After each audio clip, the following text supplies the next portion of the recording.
नमस्कार। आज हम संस्कृत विषय कक्षा 8 के प्रथम पाठ सुभाषितानि के बारे में चर्चा करेंगे। सुभाषित शब्द सु प्लस भाषित, इन दो शब्दों के मेल से संपन्न होता है। सु का अर्थ सुंदर, मधुर तथा भाषित का अर्थ वचन है। इस तरह सुभाषित का अर्थ सुंदर या मधुर वचन है। प्रस्तुत पाठ में सूक्ति मंजरी, नीति शतकम, मनुस्मृति, शिशुपाल वधम, पंचतंत्रम आदि से रोचक और विचारपरक श्लोकों को संग्रहित किया गया है। इस पाठ में कुछ श्लोक है जिनका हम अन्वय के साथ साथ हिंदी अर्थ पढ़ेंगे।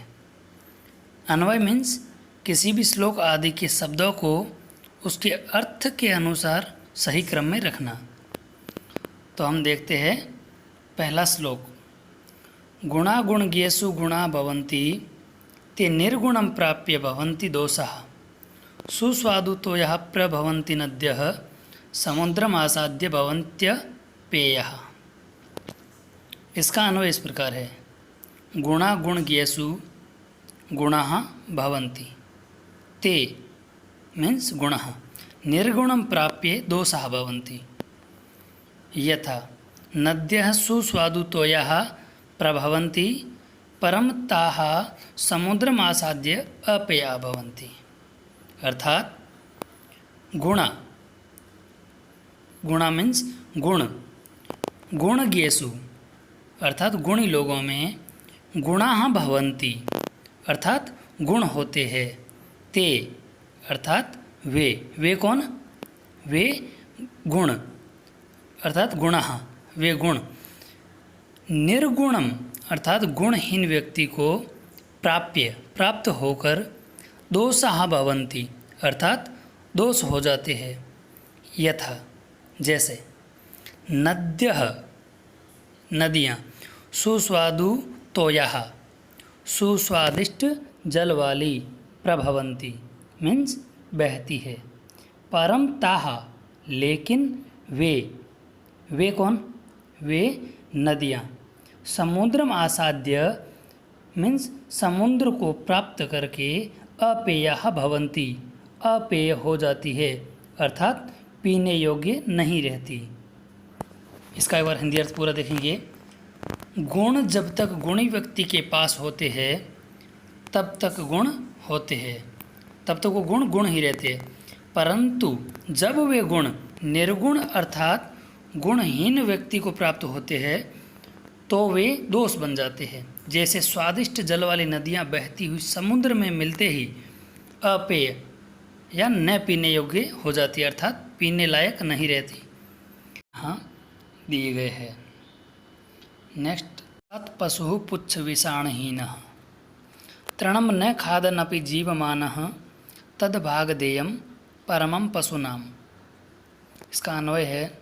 साहित्य संगीत कला विहीनः जनः पुच्छ विषाणहीनः साक्षात् पशुः अस्ति, सः तृणं न खादनपि जीवमानः अस्ति, तत्पशूनां परमं भागधेयम् अस्ति।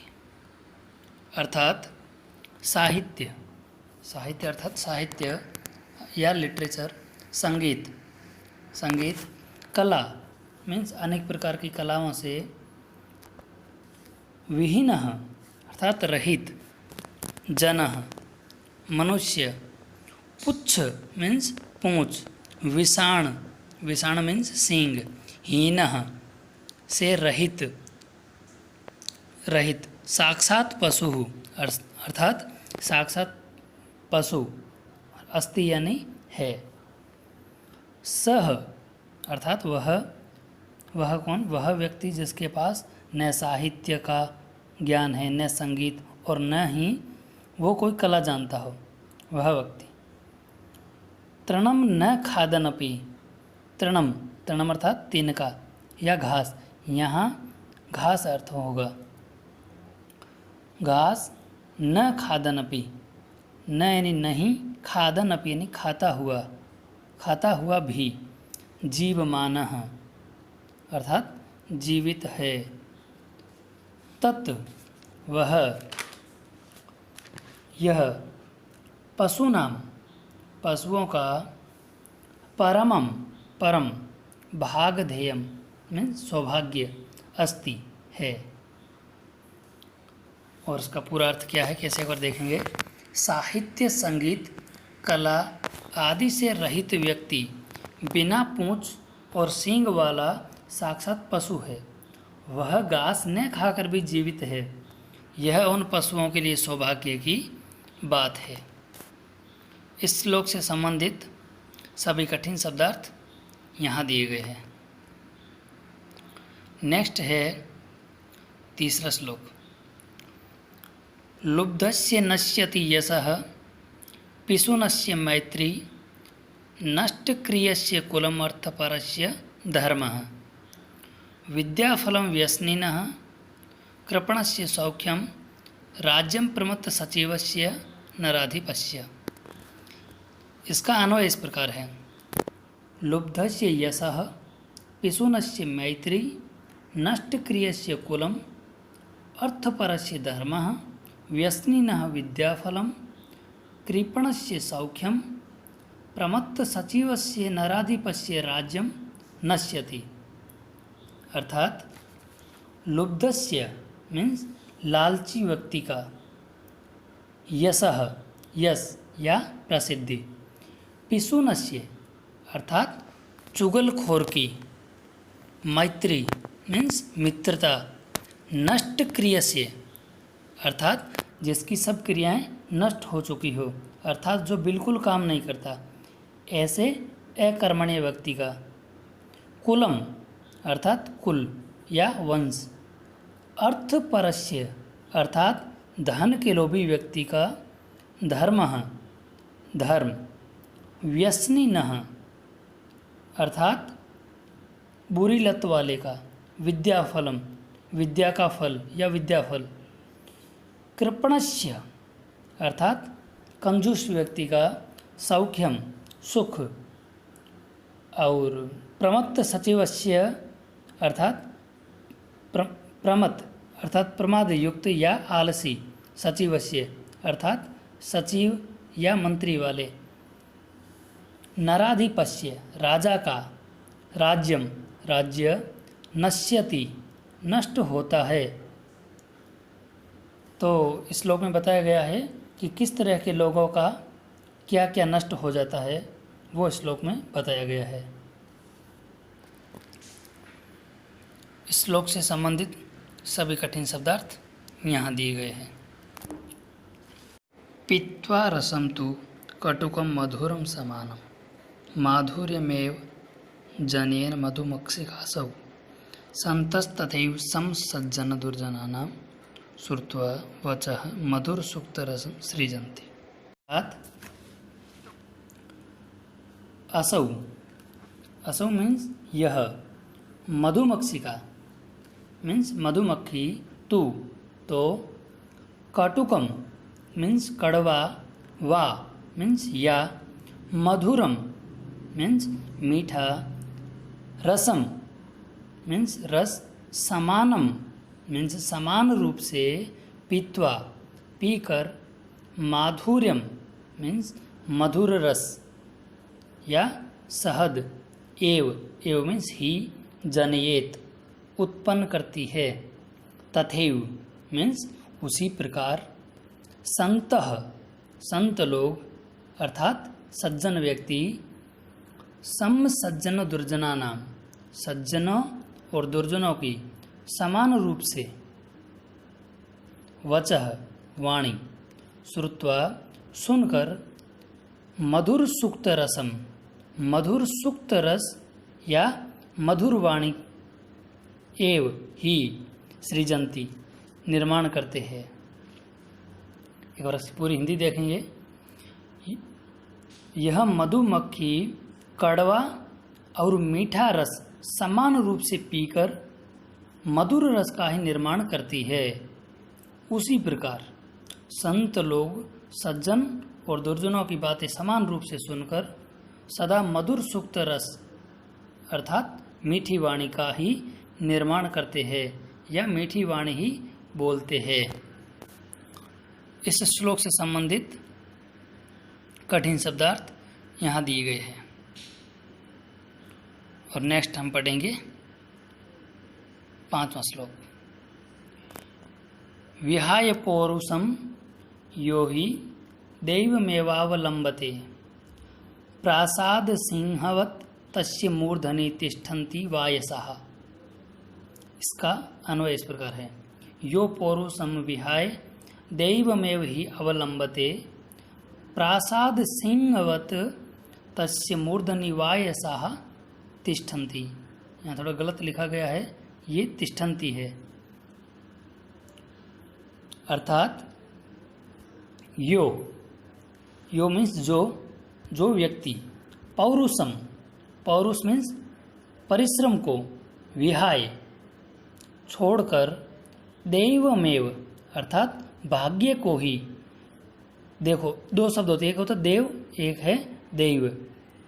देव मीन्स, देव का अर्थ होता है देवता, और दैव मीन्स भाग्य। तो यहाँ पे दैव है, उसका अर्थ है भाग्य। ही मीन्स निश्चित रूप से, जैसे इंग्लिश में होता है सिंस, वैसे ही। अवलंबते मीन्स सहारा लेता है।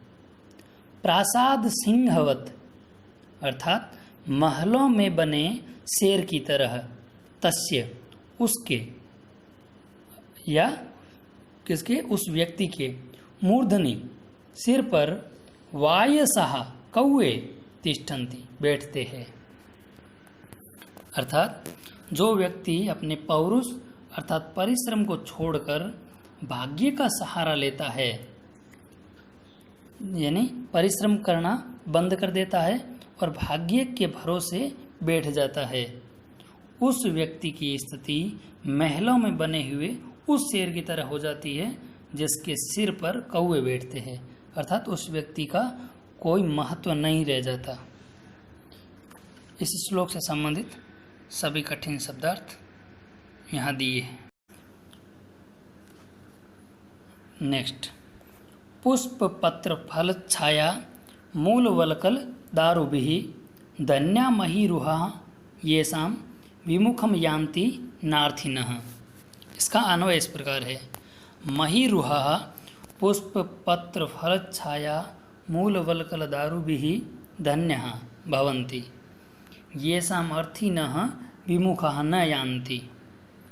मीन्स अर्थात क्या होगा, महीरुहा, महीरुहा मीन्स पेड़, पुष्प अर्थात फूल, पत्र मीन्स पत्ते, फल मीन्स फल, छाया मीन्स छाया, मूल अर्थात जड़, वलकल अर्थात छाल, पेड़ की छाल, दारुभिः अर्थात लकड़ियों से, धन्यः मीन्स धन्य, भवन्ति अर्थात होते हैं, क्योंकि येषां अर्थात जिनके, अर्थिनः अर्थात याचक या उनके पास आने वाले या उनसे मांगने वाले, विमुखः विमुख या निराश, न यान्ति नहीं जाते हैं।